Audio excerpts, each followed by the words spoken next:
warahmatullahi wabarakatuh. Perkenalkan, kami dari kelompok 5. Saya Raditya Maiza. Dan saya Muhammad Rajul Syarial. Dan saya Rina Napiana. Saya Fajar Febriadi. Tujuan video ini dibuat untuk memenuhi tugas.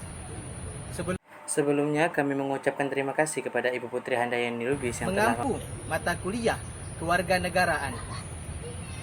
Topik yang kami bahas pada video kali ini adalah tentang kontroversi meme satir politik di media sosial.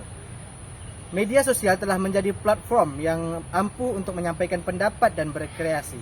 Namun, kemudahan akses dan kebebasan berekspresi di dunia maya terkadang berbenturan dengan hukum. Hal ini memunculkan perdebatan mengenai batasan kebebasan berekspresi dan potensi pelanggaran hukum di dunia digital. Kasus yang terjadi. Baru-baru ini seseorang seniman bernama Budi ditangkap oleh pihak kepolisian karena membuat meme satir yang bergambar politisi bernama. Meme tersebut dianggap mengandung unsur penghinaan dan berpotensi menimbulkan kegaduhan publik. Budi berdalih bahwa meme tersebut merupakan bentuk kritik sosial dan dilindungi oleh kebebasan berpendapat. Pertanyaan yang pertama, apakah meme yang dibuat oleh Budi termasuk pelanggaran cyber law? Jelaskan alasan Anda dengan mengacu pada peraturan terkait di Indonesia. Dari hasil yang kami diskusikan, kami menemukan dari Undang-Undang Nomor 40 Tahun 1999 tentang Hak Asasi Manusia menyebutkan bahwa setiap orang memiliki hak asasi manusia yang harus dihormati dan dilindungi, termasuk hak untuk berkomunikasi dan berinteraksi secara bebas tanpa diskriminasi.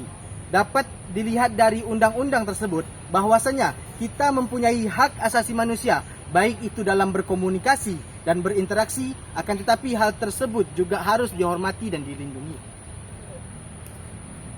Dilihat dari tindakan Budi, dia melakukan hak dia untuk berkomunikasi, akan tetapi dia ditangkap karena tidak melindungi dan menghormati hak asasi manusia milik orang lain.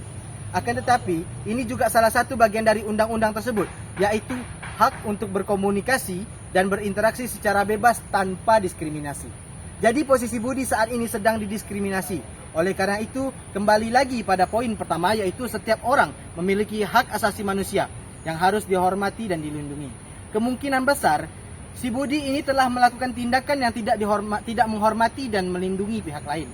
Serta kemungkinan Budi ini juga melanggar Undang-Undang Nomor 19 Tahun 2016 tentang perubahan atas Undang-Undang Nomor 11 Tahun 2008 tentang informasi dan transaksi elektronik, menyebutkan bahwa informasi dan transaksi elektronik harus dilakukan dengan cara yang sesuai dengan hukum dan berdasarkan prinsip-prinsip kejujuran dan keamanan, yaitu di poin kejujuran dan keamanan. Kemungkinan seorang Budi ini menyebarkan meme satir tidak sesuai dengan kejujurannya, atau kemungkinan ini adalah sebuah fitnah. Oleh karena itu, Budi ditangkap dan termasuk cyber law yang membuat hoax atau fitnah. Akan tetapi jika seorang Budi ini melakukan sesuai kejujurannya dan dengan banyak sebuah bukti, maka dia ditangkap karena diskriminasi. Dan yang menangkapnya juga melanggar undang-undang di atas tentang kebebasan berpendapat dan berkomunikasi serta berinteraksi dengan bebas di Undang-Undang Nomor 40 Tahun 1999. Di soal yang kedua, di manakah batasan antara kebebasan berekspresi dan pelanggaran hukum dalam dunia digital? Dari hasil yang kami diskusikan, batasan antara kebebasan berekspresi dan pelanggaran hukum adalah ketika ekspresi atau pendapat yang disampaikan melanggar nilai-nilai agama, kesusilaan, ketertiban, kepentingan umum, keutuhan negara, atau hukum yang berlaku kebebasan berekspresi. Harus dilakukan dengan penuh tanggung jawab dan memperhatikan batasan-batasan yang telah diatur untuk menjaga keseimbangan antara hak individu dan kepentingan umum. Penyalahgunaan kebebasan berekspresi dengan menyebarkan informasi palsu, menghasut, kebencian, atau merugikan orang lain dapat menjadi pelanggaran hukum yang dapat dikenai sanksi sesuai dengan peraturan yang berlaku. Kemungkinan besar Budi ini telah menyebarkan informasi palsu dengan melalui meme satir tersebut, maka dia telah melanggar batasan berekspresi.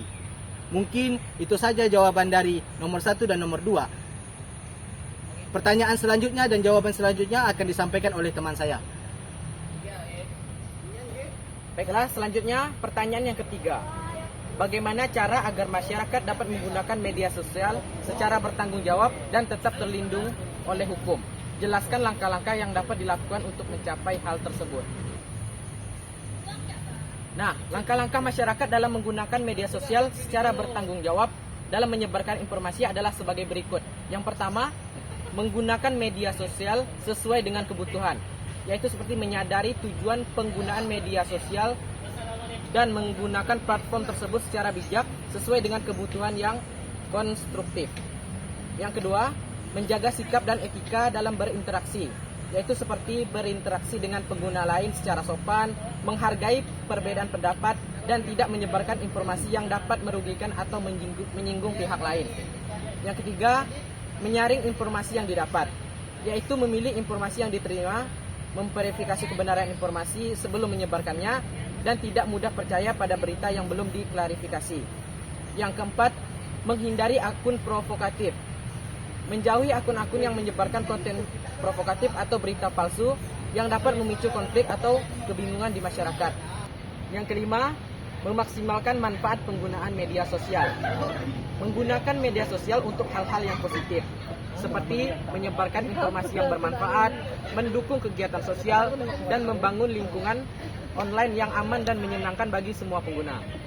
Nah, dengan menerapkan langkah-langkah ini, masyarakat dapat menggunakan media sosial secara bertanggung jawab, mengurangi penyebaran informasi palsu, dan menciptakan lingkungan online yang positif dan produktif. Selanjutnya akan dilanjutkan oleh rekan saya.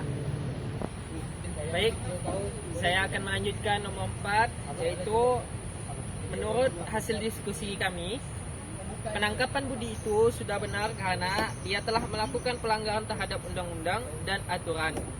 Jika dia ingin melakukan kebebasan berekspresi, seharusnya dia juga memiliki bukti-bukti dan sebuah kebenaran tanpa adanya sebuah informasi palsu atau juga suatu fitnah kepada pihak lain. Baik, selanjutnya akan dilanjutkan oleh rekan saya.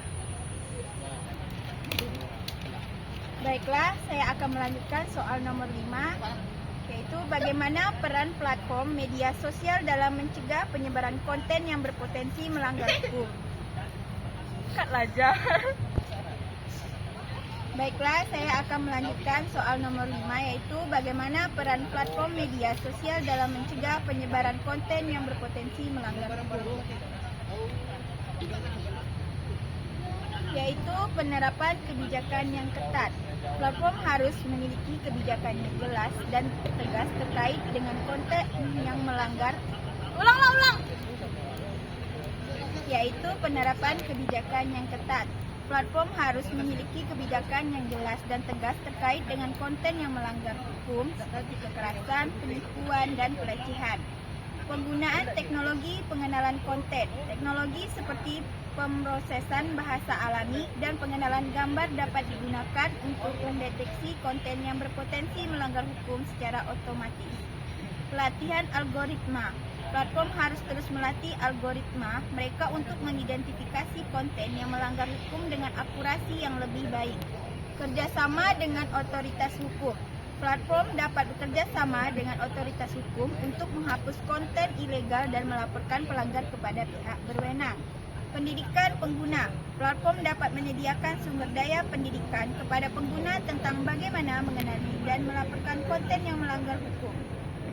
Pengawasan konten oleh moderator manusia. Meskipun teknologi penting, pengawasan konten oleh moderator manusia tetap diperlukan untuk menangani konten yang kompleks dan konten yang rumit. Transparansi. Platform harus transparan dan tentang kebijakan mereka dalam menangani konten yang melanggar hukum dan memberikan laporan tentang tindakan yang diambil. Dengan mengambil langkah-langkah ini, platform media sosial dapat membantu menciptakan ruang digital yang lebih aman dan beretika bagi penggunanya. Cukup sekian hasil diskusi dari kami, kurang lebihnya mohon maaf. Video ini bermanfaat bagi kita semua. Jangan lupa like, komen, and subscribe. Sekian, terima kasih. Wassalamualaikum warahmatullahi wabarakatuh.